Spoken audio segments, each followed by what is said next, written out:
Back to Portland, Oregon. Live pictures there from the ground, and we've been watching a tense scene out of Portland where far-right groups and counter-protesters, including far-left group ANTIFA, are there on scene. Let's go back out to CNN's Sarah Seidner. And Sarah, we know police have already confiscated everything from bear spray to shields to metal and wooden poles. What's happening there now? Looks like things are relatively peaceful behind you. They are peaceful. I mean, what you have is the police basically separated folks from the Proud Boys and who came for that, and the leftist groups like Antifa. They're on literally the other side of the river. I have with me one of the chairmen of Proud Boys, Enrique Tarrio, who is here. Why did you come to Portland? Why was this brought forward? Because I do want to mention the fact that Joe Biggs said some pretty violent stuff on Twitter before, saying death to Antifa, bring your guns, and that really ratcheted things up and made people feel very nervous here that there was going to be violence brought by your group to this city. Okay, so first and foremost, we came over here to raise awareness for domestic terrorism. Now, that's not just for Antifa. That includes the shooting that happened in El Paso, the shooting that happened in Dayton, Ohio, the attempted firebombing in Tacoma, Washington, and the shooting at the ICE facility in San Antonio. I mean, I could go on, but that's what we came here to do. We've been planning this for 2 months. The straw that broke the camel's back was the attack on Andy Ngo, an independent journalist that was just trying to document Antifa, and he got brain hemorrhage from it. And I just want to mention that was in June, so just a month ago. But before that, in May, there was another melee, if you will, and some of the members of a right group that follows you guys and that tends to show up for these things, Patriot Player, one of their people just got arrested, turned himself in, Joey Gibson, for rioting. And so do you think this is a problem that both the right-wing groups and the left bring to the fore? Absolutely not, especially here in Oregon. You have Patriot Prayer that went to go practice their First Amendment rights. If you look at that video, Joey was spit on, pepper sprayed. I think Ted Wheeler needs an axe to grind, and we're not going to be that group. So that's why we came here today. And explain to me, I don't understand why you're showing up. Is it to antagonize the mayor or the city? Because there are people here, people of color in particular, who I've talked to that feel like they're being terrorized because of some of the language that is used by groups like yours against them. And you all have a history also in Manhattan. There's a case right now where there's videos out there of 10 members of your group or people that are around your group they went ahead and they that's threw a not glass the way bottle the city.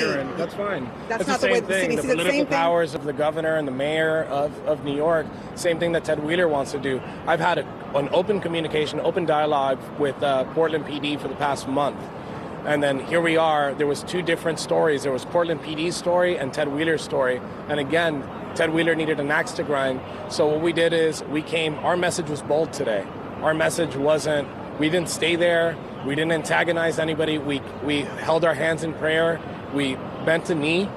And then we went ahead and we left. We sent our message with zero violence. What is the message that you are trying to send? Because a lot of people see the message as one of intolerance, xenophobia, racism. What is the message that you are trying to actually send? Just a second ago, you mentioned people of color, right? Yeah. And you said, and I'm a person of color, right? I'm Cuban, right? My family, two of my family members got killed in Castro's regime. So it's a difference of opinion, whether it's people of color, white people. It's always about race. Our message isn't, today our message wasn't about race. Our message has never been about race. When you join our ranks, we don't ask you what race you are, what religion you are. We just accept you for who you are. We have liberals, a lot of liberals. There's actually one prominent liberal that's here that's part of our ranks.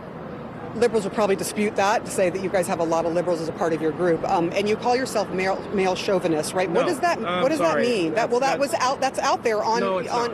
No, it's not. You're falsifying. It's not male chauvinist. What is it? Your viewers can watch that. Western chauvinist. Okay, so Western chauvinist. What does that mean? That it was false? That what you just said? No. What does that mean? What is a chauvinist? What do you mean? A chauvinist is somebody that's patriotic and extremely proud of their country. So you tried to twist my words and say that my group is male chauvinist. There's a big difference. I'm letting you speak about it. No, I'm letting you speak about it. No, I just said Western.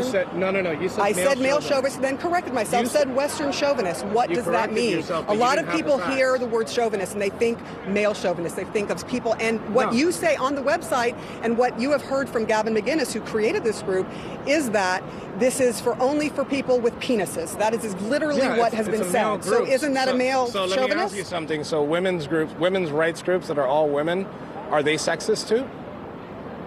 There are women's groups who allow, like the women's movement, so they want males to come out and be... I'm sorry, the women's club, are they a sexist group?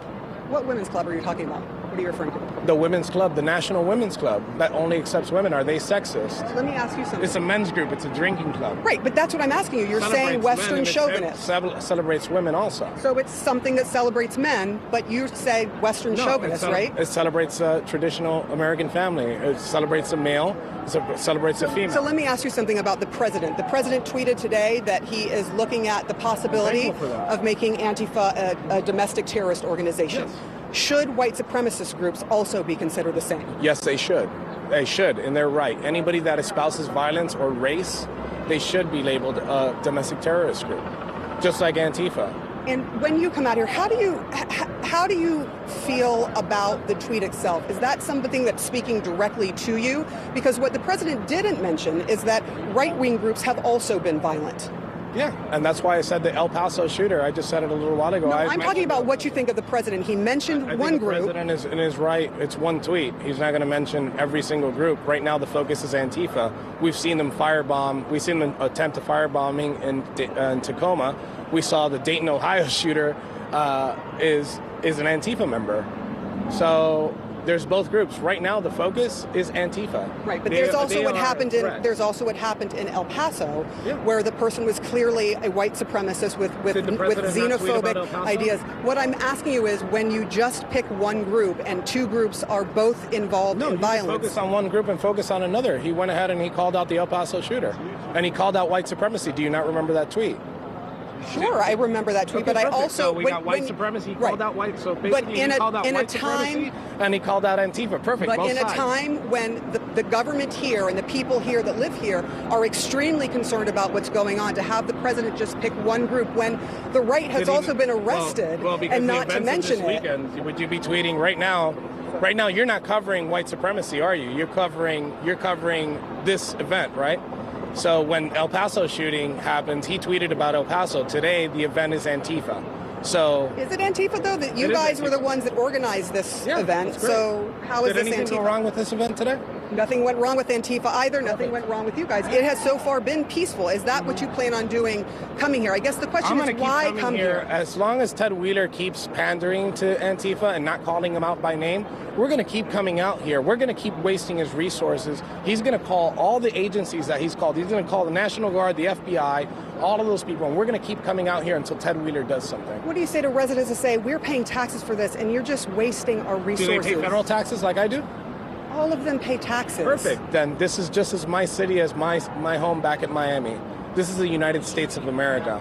So you've come here from Miami to waste the resources of Portland. That wasn't our original intent. But you just said that's what it was. Now it is, obviously, because Ted Wheeler needed an axe to grind, and we weren't going to be that axe. So you're going to keep showing up here? I'm going to keep showing up.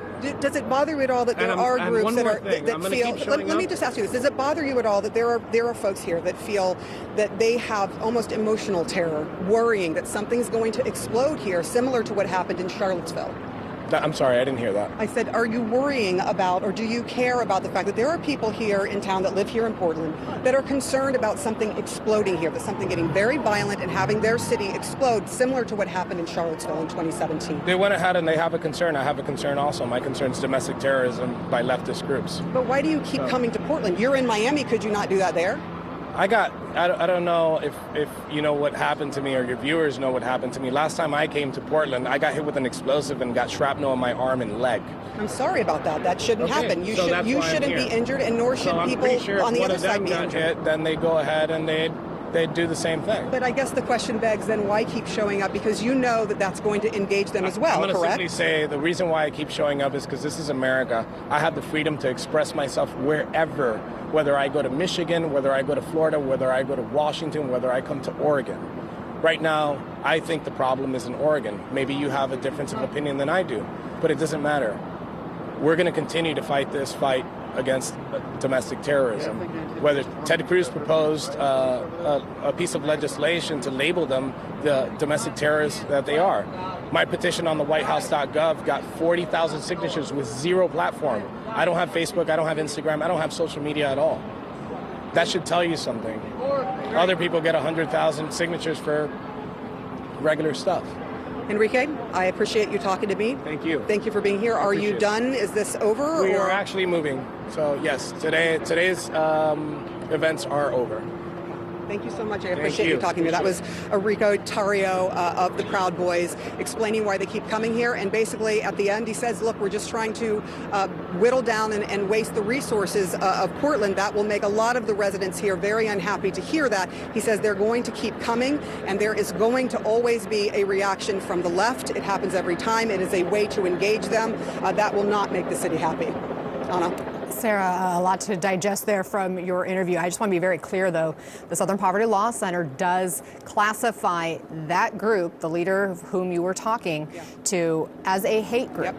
Yep. And we know you're going to continue to try to understand what is the dynamic there on the ground and bring us any updates from Portland, Oregon. Thank you for your reporting. We'll be right back.